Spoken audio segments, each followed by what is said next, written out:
Yara, on s'intéresse à cette chaude alerte qui a été lancée ce week-end par l'UFDG qui attend la fin des examens et du pèlerinage et pour reprendre les manifestations au premier mot d'ordre des forces vives de Guinée.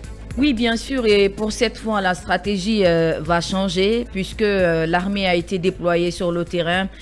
En tout cas, à en croire aux propos des cadres du forum, enfin, des forces vives de Guinée, il ressort justement que en lieu et place d'une marche ou d'une manifestation, ça va être un sitting désormais dans toutes les bases pour justement c'est la nouvelle stratégie. Oui, bien sûr, pour se donc faire pas de manifestations de rue, des manifestations dans les QG. Tout à fait, puisque les manifestations... C'est ce qui a été annoncé? Bien sûr, oui. Bah, c'est annoncé. Peut-être que ça m'a échappé. Il y a des cadres des forces vives de Guinée qui l'ont annoncé chez nos confrères d'Africa Guinée. Très bien. La stratégie va désormais changer après le pèlerinage. Donc, une manière un tout petit peu de revenir aux consignes qui étaient celles des autorités de la transition qui avaient dit que si on se réfère aux propos d'Ousmane Gawal, et le porte-parole du gouvernement qui a toujours dit que les manifestations n'ont jamais été interdites en Guinée, ce que les nouvelles autorités ont plutôt demandé aux partis politiques, c'est d'organiser des rassemblements dans le périmètre de leur QG. Oui, bien sûr, c'est ce qui a en tout cas été annoncé par certains, Gara, si tu permets, oui. Je vais lire justement les propos de Banosso. Oui. Parce que c'est Banosso qui en a fait l'annonce. Oui. Il faisait allusion aux structures du parti, en tout cas de l'IFDG en place. Il dit, s'ils nous montrent la force, comme ils en ont l'habitude en sortant des blindés, en sortant tous les camps, chaque comité de base organisera un sit-in dans son comité de base. Et ainsi, nous aurons toute la ville de Conakry où nous serons présents. Donc il s'agit justement d'une façon de manifester qui mettra à contribution les comités de base, en tout cas de l'UFDG, de sorte que chaque comité de base puisse faire un sit-in en tout cas dans sa zone d'existence. Bien. Ce qu'on retient, c'est que l'UFDG est prête à dégainer. Oui, bien dès sûr. après la fin du pèlerinage. Tout à fait. Voilà. Dès après et quand on sait bien que c'est le parti, c'est la composante locomotive des forces vives de Guinée, ça veut dire que c'est assez sérieux, c'est une alerte qu'il faut prendre très au sérieux. Oui, bien sûr. Une façon pour justement les forces vives de Guinée de dire qu'ils ne vont pas obtempérer, puisque de mettre la pression sur les autorités. De mettre la pression, puisque nous savons que les manifestations qui ont été annoncées, en tout cas ces derniers moments, on a vu que ce sont des manifestations qui avaient été tuées dans l'œuf, puisque c'est un appel qui n'avait pas été répondu, parce que l'armée était dans la rue. Donc c'est un changement de stratégie, comme pour dire que quoique, quelle qu'en soit la situation, les forces vives de Guinée vont quand même se faire entendre. Combative. Tout à fait. Mais, Lincoln, cette alerte aussi dénote le fait aussi que depuis, bien entendu, depuis juin, depuis cette trêve qui a été observée de bonne foi par les autorités et plutôt par les forces vives de Guinée, rien de concret n'a été fait dans le cadre de la médiation, bien entendu, menée par les chefs religieux, pour faire avancer les lignes de manière à éviter qu'on retourne à la situation d'avant juin. C'est ce qui est déplorable. On va attendre la veille des manifestations pour dépêcher, pour hâter les pas. Tout le monde pour aller vers ce qui appelle la manifester. Et pendant ce temps, pendant la période de paix, on ne fait rien pour renforcer la paix. C'est qui dénote la mauvaise volonté de nos autorités. Moi, en lieu et place du Premier ministre. Parce que depuis même le Premier ministre, il est totalement absent. Moi, il faut que quelque chose soit fait pour que on puisse renouer le fil des contacts. Parce qu'on a reçu Fonike Mengue et Ibrahima Diallo sur ce plateau. Tous les deux ont dit toute leur bonne foi, toute leur bonne volonté à discuter avec les autorités de la transition pour pouvoir en tout cas arriver à un dénouement. C'est important. Il faut tenir compte de cette bonne volonté pour éviter donc une nouvelle escalade. J'ai comme l'impression que l'État guinéen fonctionne à la tortue, quoi. C'est ça la réalité, c'est quand c'est chaud, on veut quand même calmer. Moi, j'aurais voulu, le président nous écoute, qu'il profite de cette trêve-là pour suffisamment montrer sa bonne volonté. Le Premier ministre, qu'est-ce qu'il en a fait? Les religieux, on ne comprend rien. Pendant un mois, il n'y a pas eu de manifestation, il y a eu la calmie, et quand même il y a eu des propositions, mais on n'a pas tenu compte de tout ça. On attend la veille des manifs maintenant pour sortir, en tout cas, tout ce qu'il faut pour aller, pourquoi pas, déranger les organisateurs ou lancer des pics. Ça ne résout pas. Diriger, c'est anticiper. Et l'anticipation aurait voulu que tout se règle en un mois. Déjà que ces acteurs ont été de bonne volonté. Ils ont fait des communications. Vous avez parlé tout à l'heure de Foni Kemenge, les gens du FNDC. Vous avez parlé des forces vives de Guinée, les forces sociales, les partis comme l'UFR, le RPG, comment on appelle, toutes ces entités-là se sont exprimées en faveur d'une trêve. Mais très malheureusement, le message n'a pas été entendu. J'ai comme l'impression qu'en Guinée, il n'y a que les rapports de force qui marchent. Alors ceux-là, demain, qui vont penser que la mauvaise foi est du côté force vive de Guinée, c'est le moment d'interpeller les autorités. Pour le moment, qui ont dormi sur le laurier sans rien faire. Un mois de trêve à Bakar, à la place du colonel. Je vais trouver la solution pour que cette transition puisse marcher bien. Mais j'ai comme l'impression que ça arrange les gens que ça n'aille pas. Puisque avec ces mouvements, peut-être la tension de la cité, beaucoup gagnent en argent, ils vont faire des budgets de communication, de la crise. La business, ils vont aller voir le colonel pour dire que c'est Paul qui est méchant, Pierre elle n'a pas donné de l'argent, on va donner aux jeunes de Kalom, on va partir du côté de Kanka, ainsi de suite. Les gens ne font que créer des crises pour remplir leurs poches, mais très malheureusement, le colonel n'a rien compris encore. Dommage. Voilà, le constat, c'est que cette trêve qui a été décidée par les forces vives de Guinée n'a pas été suffisamment exploitée pour, en tout cas, faire avancer les lignes. Cela dénote. D'où cette alerte quand même en provenance de l'UFDG, qui n'est pas rien, c'est quand même la locomotive des forces vives de Guinée. Cela dénote du dilettantisme de nos gouvernants. C'est un peu la gestion au coup par coup. Dès qu'un problème on attend qu'un problème se pose pour tenter de le résoudre. Dès que les choses se calment, on oublie tout et on passe à autre chose. Et l'UFDG aujourd'hui joue sa peau.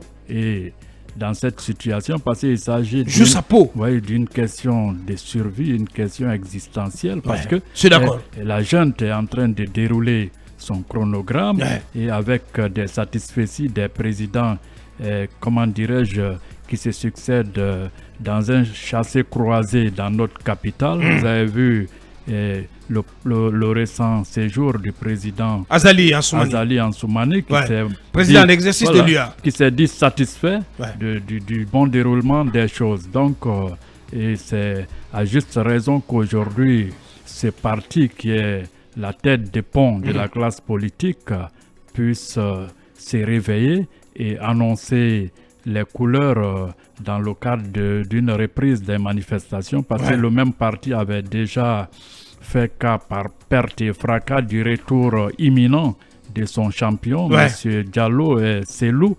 Et donc, on attend toujours une date. Donc, aujourd'hui, je crois que l'UFDG et toute la classe politique, d'ailleurs, a intérêt à revenir dans le giron, parce que... c'est aussi une interpellation à l'endroit des chefs religieux mais aussi du Premier ministre, le chef religieux qui doit reprendre son bâton du pèlerin. Mais aussi des facilitatrices. Bien sûr, le Premier ministre qui est au four et au moulin. C'est bien de révoquer les facilitatrices. Est-ce qu'elles ne doivent pas se taire? Mais je vous leur voix compte. Mais ces facilitatrices, sans être dans le secret des dieux, je me dis que ce sont elles les muses de ce Premier ministre et même des prélats. Mais bien sûr, ce sont elles qui conçoivent tout. Mais elles conçoivent tout derrière le rideau. Ils ne doivent pas se taire. Parce qu'elles ont l'intellect, elles ont, comment dirais-je, le bagage pour ça. Donc parfois on a tendance à les négliger. Mais j'ai l'impression que tout le monde, on est comme dans une espèce de zone de... J'ai l'impression que tout le monde se croit dans une espèce de zone de confort. Voilà, tout va pour le mieux dans le meilleur des mondes. Voilà, on oublie même la crise. On oublie même qu'il y a une crise politique.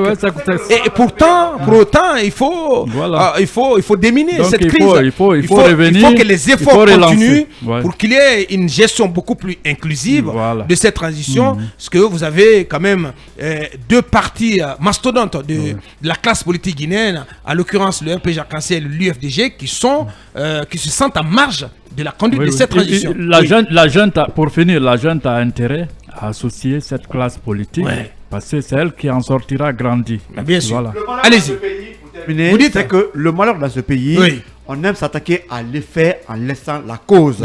La cause est là, personne ne parle. Mais demain, dès que l'effet, en tout cas, sera sur le point de se produire, hop, on se lève, c'est l'armée sur le terrain. Mais maintenant, on peut pourtant renforcer la paix en temps de paix. Bien. Prévenir la guerre en temps de paix.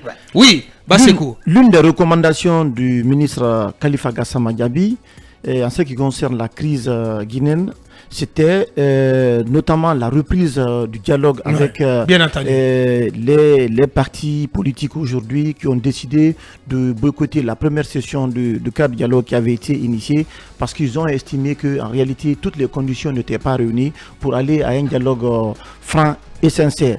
Et c'était aussi l'autre recommandation, c'était de faciliter aussi le retour notamment de ces acteurs-là, puisqu'ils sont à la tête des partis ultra-dominants et qu'ils puissent participer pleinement au processus de transition qui est en cours. Oui. C'était des recommandations fortes qui ont été faites à l'endroit du CNRD, mais malheureusement, je pense que ces recommandations, pour l'instant, n'ont pas été prises en compte par ceux qui dirigent le pays, notamment le Premier ministre, parce que c'est le Premier ministre, chef du gouvernement et le CNRD, de mon point de vue, qui ont aujourd'hui la solution, notamment à la crise qui est posée. Il faut dire la vérité. Parce que on n'a plus envie de retomber dans ce qu'on a vécu récemment. Mais absolument. Et en une seule journée de manifestation, on a comptabilisé 7 morts. Et depuis, l'armée a été déployée, a été réquisitionnée. Les manifestations ont tué dans l'œuf. On n'a plus besoin de revivre, de retourner dans ce passé quand même pas du tout intéressant. Effectivement, c'est pour cette raison, moi je devrais insister notamment sur la nécessité pour le Premier ministre vraiment d'œuvrer avec les prélats sur ce qui peut être fait pour éviter sans oublier les facilitatrices. Non, s'il vous plaît, ne me parlez pas des facilitatrices. Mais comment ça, ne me parlez pas des facilitatrices? Vous connaissez très bien ma position sur la question des facilitatrices, mais dites-moi... Qu'est-ce que les facilitatrices là ont apporté dans la résolution de la crise en Guinée? Mais je vous dis, je vous ai dit, ma position a été très claire. Mais Aboubakar, vous le savez très bien qu'il a fallu, mais ça ne veut pas dire l'implication des PLA pour qu'on arrive. J'entends bien. Mais s'il vous plaît, Aboubakar, j'entends bien. Mais tu ne vas pas me dire quand même qu'ils n'ont rien fait. Ne me parle pas. Tu vas pas me dire qu'ils n'ont rien fait. Ne me parle pas de ces facilitatrices. Moi, en fait, ce que je vous dis, si on peut avoir une solution aujourd'hui à la crise qui se dessine entre le gouvernement et les forces de Guinée, peut-être il aura fallu l'intervention soit du Premier ministre ou du président de la transition qui donne vraiment des instructions très claires, parce qu'on a compris que chaque fois que le président de la transition veut que les choses aillent bien dans ce pays, que les lignes bougent, eh bien on voit. Mais on ne peut pas comprendre, on ne peut pas aujourd'hui dire que les facilitatrices vraiment peuvent jouer un rôle déterminant dans vraiment le problème. Ils ont le mérite d'essayer. C'est cool. Mais ils ont essayé, mais ça n'a pas marché, Aboubakar. Mais non, mais c'est pour autant, ça ne veut pas dire que ça n'a pas marché. Ils n'ont rien fait, monsieur. Aboubakar, ça n'a pas marché. Quand même. Aboubakar, ça n'a pas marché. Nous sommes devant une situation aujourd'hui qui est vraiment conflictuelle. Moi, ce que je déplore, c'est le fait que, l'un qu'on l'a rappelé, on est resté, il y a eu une période de trêve qui a été marquée. Dites-nous, mais qu'est-ce que les autorités ont fait? Qu'est-ce que les autorités ont fait pour pouvoir vraiment trouver vraiment des solutions aux problèmes, aux préoccupations qui ont été posées? Moi, de l'autre côté, moi je demande aux forces vives, comme vous l'avez rappelé, ces derniers temps, les dernières manifestations qui ont eu lieu dans ce pays-là ont conduit à plusieurs cas de mort, à des destructions de biens, il y a eu des arrestations et tout ça. Est-ce que la solution encore vraiment c'est de reprendre ces séries de manifestations? Est-ce qu'il ne faut pas compter par exemple sur les médiations qui sont en cours, notamment avec la communauté internationale, avec les institutions internationales? Quelle médiation? Non, en fait, cette médiation? Attendez, Aboubakar, je pense qu'il y a la possibilité. Par exemple, parce que c'est vrai qu'on va évoquer tout à l'heure, il y a cette mission de la CEDEAO qui devrait arriver, donc qui a été annulée, mais on n'a pas reporté. Voilà, donc qui a été reportée et des choses sont en cours pour que cette mission peut venir. Moi, je pense avec l'appui de la CEDEAO, il y a forcément une possibilité, de mon point de vue, de reprendre le fil du dialogue. Bien. C'est le gouvernement. Si je vous écoute très bien, ce que vous demandez aux forces vives, c'est de plutôt privilégier la voie donc de ces médiations et ne pas tout de suite réactiver la carte des manifestations. Ça, c'est deuxièmement, le gouvernement doit s'ouvrir au dialogue. Moi, si les propos du ministre Ousmane Gawar Diallo ici sont conformes à la réalité, parce qu'il a dit que le gouvernement est dans la logique donc d'entamer, est ouvert au dialogue, donc cela doit se matérialiser par les faits. Or, on ne peut pas comprendre depuis un mois que s'asseoir des initiatives pour des projets de développement et que le Premier ministre, en tout cas, n'ait pas fait de déclaration forte pour la reprise du dialogue avec les forces dans ce pays. Ouais. Donc, le problème est à ce niveau. Et moi, je pense qu'il y a toujours vraiment la possibilité d'aller autour de la table pour trouver des solutions aux problèmes guinéens. Merci. Allez-y, Diarraï. Le profil des facilitatrices s'y est parfaitement, ça cadre avec tout ce qui est en train de se faire autour de ce cadre de dialogue interguinéen. Mais il faut le dire, l'implication des prélats, l'idée est venue des facilitatrices. Tout ce qui se passe autour du cadre de dialogue, ça vient des facilitatrices. Mais elles ont fait quoi sur le terrain? Elles ont fait beaucoup de choses. Comme quoi? Oui, bien. Elles travaillent. Non, mais elles travaillent en back-office. Bien sûr. Arrêtez ça, Aboubacar, s'il vous plaît. Arrêtez ça, Aboubacar. Allez-y. Les facilitatrices sont en train de travailler selon la feuille de route qui leur a été consignée. Ça, il ne faut même pas l'hypothéquer. Mais de l'autre côté, par rapport au cadre de dialogue, il y a déjà un cadre qui est instauré. Et également, vous avez proposé des préalables. Parmi ces préalables, il y a des points qui ont été résolus. Il revient également aux forces vives de Guinée de prouver leur bonne foi à venir vers autour de la table de dialogue, un cadre qui est institué par décret. Je pense que de part et d'autre, chacun doit faire des compromis. Si le gouvernement de transition a fait quelques compromis, qu'est-ce qui empêcherait les forces vives de Guinée de faire autant pour privilégier le développement de ce pays? Je pense que c'est cela la question. Aujourd'hui, quoique vous allez annoncer des manifestations avec la réquisition de l'armée, la manifestation sera étouffée dans l'œuf parce que les enchères sont à la baisse. Ça, il faut le dire. Aujourd'hui, vous avez des familles, des sages qui sont sur le long de Lopince, qui se sont impliqués pour ne pas qu'il y ait des manifestations sur l'axe Lopince. Je pense tout le monde est fatigué, tout le monde est épuisé. Tout le monde est fatigué, tout le monde est épuisé. La population en a marre. Trouvez d'autres stratégies. Trouvez d'autres stratégies parce que tout ce que vous réclamez, ça peut se régler autour d'une table de dialogue. C'est cela. Le pays là nous appartient tous. Il faut mettre l'intérêt de ce pays. Tout cela ne tient qu'à un jeu d'intérêt, on le sait. Maintenant, mettez-vous autour de la table, discutez de vos intérêts entre Guinéens. Et trouver des solutions. Allons de l'avant. Bien sûr. Bien, allez-y, Mamadouri. Non, j'ai envie de dire à Bakar que la triste réalité qui est que le pilier politique, le bras politique de la transition fait l'objet toujours de discorde, n'est que différé. C'est là la réalité. Elle n'est que différée, même si nous sommes dans une sorte d'accalmie. Voilà, qui ne saurait que durer jusqu'au moment où les choses reprennent très malheureusement. Alors pour ne pas que cela arrive, je pense qu'il y a un moment, il faut de la prise de hauteur de part et d'autre. Et du côté du gouvernement, je crois qu'on veut avoir les forces vives à l'usure. Et du côté des forces vives, il y a une sorte d'impérieuse nécessité de revoir justement la stratégie pour être encore plus impactant. Parce qu'on se dit, avec le déploiement de l'armée, ça ne porte plus et tout le reste. Donc toujours qu'est-ce qu'il faut faire? Quelle que soit la stratégie, si ça donne des morts, ce n'est ni bon pour la Guinée, ni bon pour le gouvernement actuel. Parce que ce sera d'une façon ou d'une autre mis à leur compte. Comme les autres transitions qu'on a connues, dont les auteurs, pour certains, sont devant la barre aujourd'hui. Ce qu'il faut faire, c'est justement ce qu'il faut abandonner l'extrémisme dans toutes les positions. Je l'ai dit chaque fois ici. Regardez, il y a le gouvernement qui ne veut pas donner l'impression de perdre la face en prenant un autre acte pour, si vous voulez, réinstaurer un autre cadre de dialogue, comme le demandent les forces vives. Et les forces vives qui ne veulent pas donner l'impression de perdre la face en venant dans ce cadre de dialogue sans qu'aucun de leurs préalables ne soit, si vous voulez, consenti et respecté. Donc, de part et d'autre, il y a deux préalables des forces vives qui ont été, si vous voulez, satisfaits. C'est la levée donc, du contrôle judiciaire, c'est la libération des Foniki Mengue. Il y a d'autres qui restent. Donc, à partir de là, ils peuvent, si vous voulez, avoir la volonté de venir parce qu'il y a au moins deux préalables qui ont été levés. En ce qui concerne le gouvernement, accéder à certaines demandes des forces vives en ce qui concerne le format du cadre. Et c'est ce que je disais. Mais est-ce que tout le reste des points contenus dans les préalables des forces vives ne peut pas être discuté autour de la table du dialogue? Autour de la table du dialogue. Maintenant, comment la table comment est-ce qu'elle va se dessiner? Comment elle va se configurer? Bien, c'est là la où question. il faut trouver justement le meilleur modus operandi.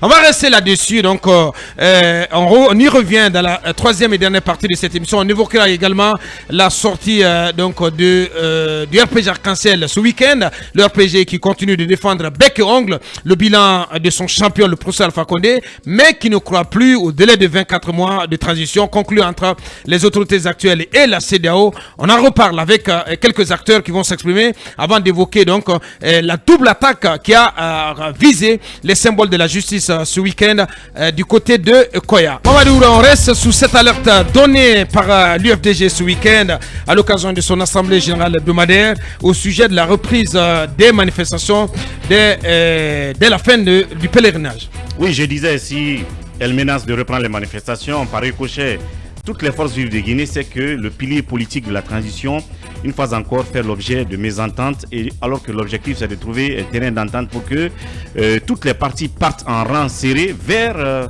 les élections qui constitueront donc le retour à l'ordre constitutionnel. Ouais. Le schéma que je vends d'une table sans que personne ne perde la face, le gouvernement en prenant un autre décret pour reconfigurer, ou les forces vives en venant sans avoir rien gagné. Déjà, ils ont 2 points de gagner, ouais. La levée du contrôle judiciaire, la libération des fauniqués, et le gouvernement aussi n'aura pas besoin de prendre un acte. Qu'est-ce qu'on fait? C'est qu'il faut avoir ce cadre où les forces vives peuvent justement être reçues en face du gouvernement, avec le G5 en place et le représentant de la CEDEAO en place, ouais. Dans une session qu'elle aurait spécifiquement et spécialement à part. Et puis il y a d'autres sessions que le gouvernement peut avoir aussi avec les autres partis politiques ou coalitions qui ont déjà commencé ce premier cadre avec eux. Oui. Donc c'est ce que j'ai toujours appelé ce dialogue syncrétique organisé. Bien.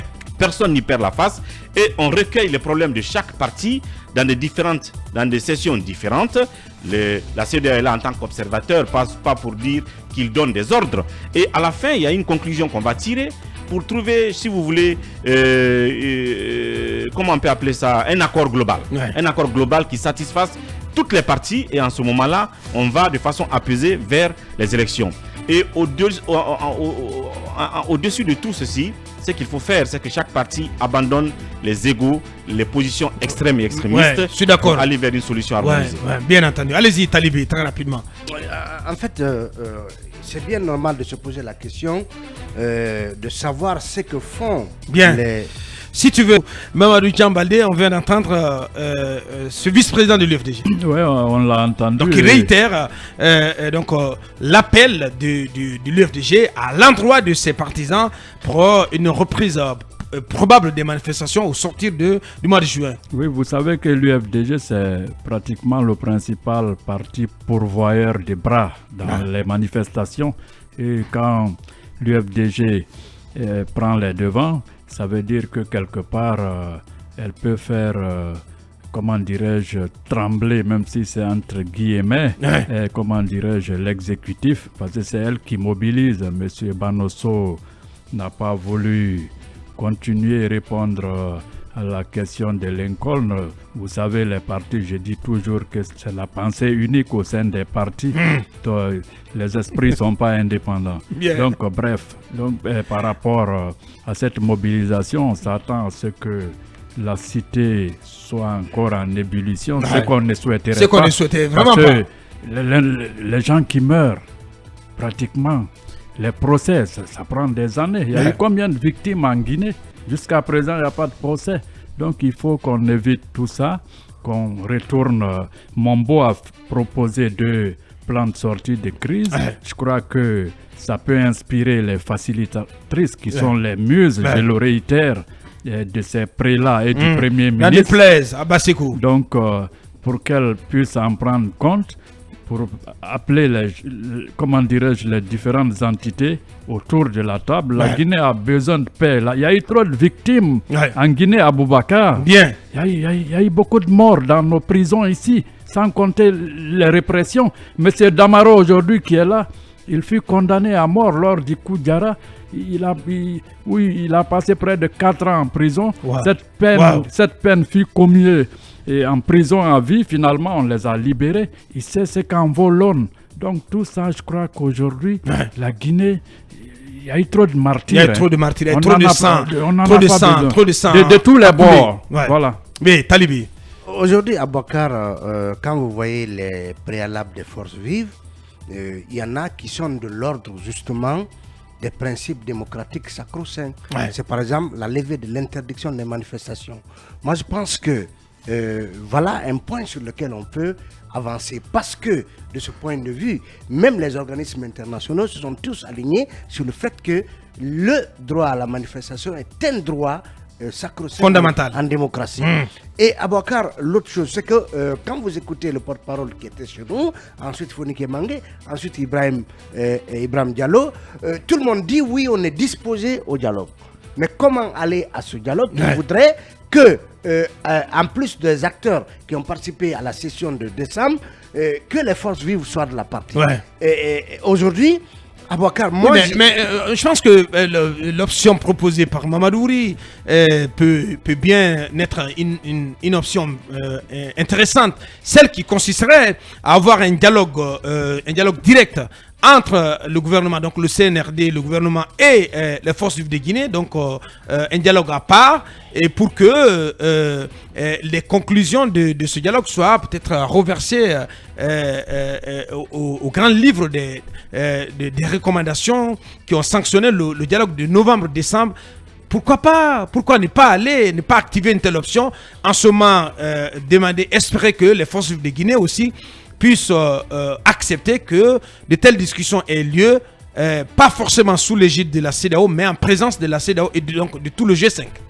Oui, c'est bien une possibilité. Oui, même la coordination de cette médiation-là, à mon avis, le Premier ministre a déjà fait suffisamment d'efforts. Il a réussi des choses, mais ce Premier ministre-là, il est suffisamment, à mon avis, déjà occupé à coordonner l'action gouvernementale. Je voyais dans le compte rendu du Conseil des ministres où on rappelait que le président avait demandé qu'une situation lui soit faite sous 2 semaines par rapport à un des aspects de la gouvernance. Des instructions qu'il a données. Des instructions qu'il a données. Donc ce Premier ministre, il est absorbé. Il est suffisamment absorbé. Il est absorbé par justement les projets qu'il faut déployer au cours de cette transition, par la coordination de l'action gouvernementale. Le président demande des résultats. Donc ce Premier ministre-là, pour moi, on peut bien, en tout cas, le féliciter, le remercier pour tout ce qu'il a fait dans le cadre de la coordination du dialogue jusqu'à ce moment. Décembre et des efforts avec les religieux. Mais, à mon avis, il faut aujourd'hui institutionnaliser même cette question de dialogue. Moi, j'ai discuté récemment avec une personnalité et au cours de nos discussions, j'ai émis cette idée. Pourquoi ne pas nommer un haut représentant du chef de l'État en charge du dialogue dans ce pays? Pourquoi pas? Oui, bien sûr. C'est une idée. Bien sûr, un conseil politique en tout cas. Oui, mais attention, la question elle est importante. Basseko, attendez. Non, Basseko, attendez. Parlez. Non, vous ne pouvez pas. C'est lui qui a la parole. Laissez-moi dire ce que je veux dire. Bien sûr. Laissez-le émettre d'abord je suis constamment interrompu ici. Oui, mais attends au moins qu'il émette sa proposition. Tu ne connais pas le fond de mon idée. C'est que justement ce Premier ministre qui est hyper occupé à coordonner l'action gouvernementale, il faut en tout cas le libérer de cette marmaille politique qui a en tout cas beaucoup de pesanteur, et pour qu'il puisse se concentrer sur l'action gouvernementale. Donc un haut représentant, par exemple du chef de l'État en charge du dialogue, se concentrerait uniquement sur justement la mise en place, la coordination du dialogue, et il rend compte, parce que là, il sera du cabinet du président. On a vu ici Sékou Gouressi qui disait par exemple qu'il ne faut pas tourner autour du pot, il faut que le CNRD, à travers le président, accepte directement d'échanger. En tout cas, le CNRD accepte directement d'échanger avec les acteurs. C'est extrêmement important. C'est extrêmement important. Donc aujourd'hui, peut-être que cela mettrait la question du Premier ministre d'un côté et la question d'une médiation, d'un dialogue présidé par la CEDEAO de l'autre côté, mais une personnalité consensuelle, en tout cas qui proche du président. Du président, mais qui peut avoir le respect et la confiance des autres acteurs pour justement s'occuper uniquement justement à Bakar de cette question de dialogue, parce que depuis des années, notre pays est en but à des crises parce que la machine de dialogue n'a jamais été suffisamment bien huilée dans ce pays et cesser d'en faire une question, en tout cas d'activité à chaque fois qu'il y a une crise. Mais que pour que le dialogue un cadre permanent. Un cadre permanent de dialogue dans ce pays. Allez-y, Diarraï. Ça, c'est la ligne de lecture des chroniqueurs ici présents. Je l'avais dit à la sortie de Khalifa Gassama Diaby qui avait fait des propositions. Je le disais ici, que chacun a sa partition à jouer dans la décrispation de cette crise que connaît le pays. Si, dans ce studio, nous avons réussi à sortir en un laps de temps des propositions que moi, je comprends, que j'approuve, je pense que chacun de nous doit faire pareil, surtout des intellectuels de ce pays, parce que le pays n'en manque pas. Nous sommes dans un blocus total et nous partons tout droit dans le mur, il faut le dire. Je pense qu'avec ces intellectuels et des réflexions pointues, on peut s'en sortir, on peut se tirer d'affaire. Mais en tout cas, encore une fois, je réitère ce que je dis par rapport aux protagonistes de cette crise-là.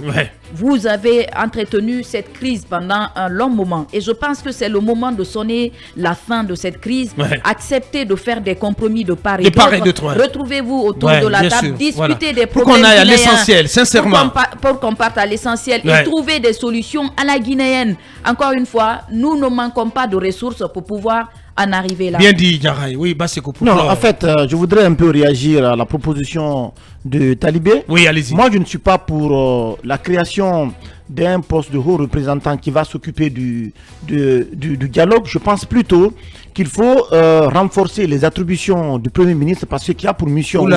Attendez, s'il vous plaît, Aboubacar. Mais laissez-moi parler. Mais laissez-moi placer ce que je veux dire. Parce qu'il y a pour mission aussi de garantir la promotion du dialogue politique et social. C'est l'une des attributions du Premier ministre. Attendez.